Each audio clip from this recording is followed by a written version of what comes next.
পাঁপড় খেতে তো আমরা কম বেশি সবাই ভালোবাসি, তাই না? তো চলো আজকে তোমাদেরকে পাঁপড় বানিয়েই দেখাই।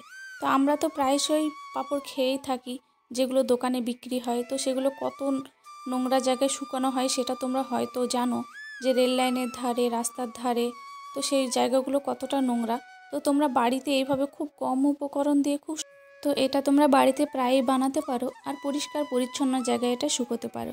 তো বাইরেকার চিপসের থেকে তো এটা অনেক ভালো। তো তোমরা বাচ্চাদেরকে বানিয়ে দিতেই পারো, কোনো রকম মশলা ইউজ না করে সামান্য নুন দিয়ে এটা বাচ্চাদেরকে বানিয়ে দিতে পারো, কারণ বাচ্চারা মশলাটা পছন্দ করবে কি করবে না, বা ঝাল লাগতেও পারে।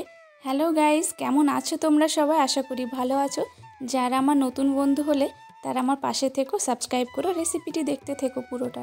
এখানে আমি মশলা পাঁপড় বানাচ্ছি, সেই জন্য আমি এখানে মশলা হিসাবে ইউজ করেছি 2টো শুকনো লঙ্কা আর কিছু জিরে, যেটা হালকা থেতো করে নিয়েছি। একটু হালকা হালকা গুঁড়ো মতন, খুব বেশি গুঁড়ো করলে এটা ভালো লাগবে না, মুখে দানা দানা বাঁধলেই ভালো লাগবে। আর নিয়েছিলাম কারি পাতাও, কিছু কুচি কুচি করে নিয়েছিলাম কারি পাতাগুলোকে। তো এই ব্যাটারটা যতটা পাতলা হবে ততটাই ভালো হবে পাঁপড়টা। তো তার জন্য আমি এখানে পাতলা করে গুলে নিয়েছি। আর এখানে দেখো একটা ডিশের ওপরে আমি সামান্য তেল মাখিয়ে 2 চামচ মতন, চা চামচে 2 চামচ এই ব্যাটারটা দিয়ে দিলাম। এখানে আমি হাঁড়িতে জল বসিয়ে দিয়েছিলাম ফুটতে। এবার এটা দিয়ে আমি ঢাকা চাপা দিয়ে দেবো, জাস্ট 1 মিনিটে এটা হয়ে যায়। আমি নিজেও যেহেতু প্রথমবার করছিলাম, তো সেহেতু আমার ব্যাটারটা প্রথমবার একটু গাঢ়ই হয়েছিল।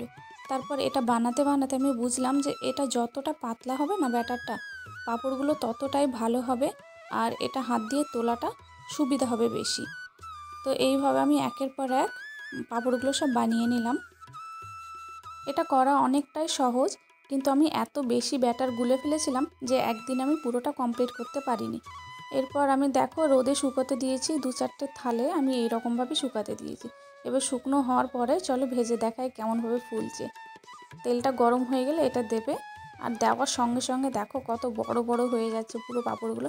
খেতেও খুব সুন্দর লাগছিলো, কারি পাতার ফ্লেভারটা এটাতে জাস্ট অসাম লাগছিলো। তোমরা অবশ্যই ট্রাই করো, আর আমাকে জানিও তোমাদের কেমন হয়েছিল। আশা করছি ভালোই হবে।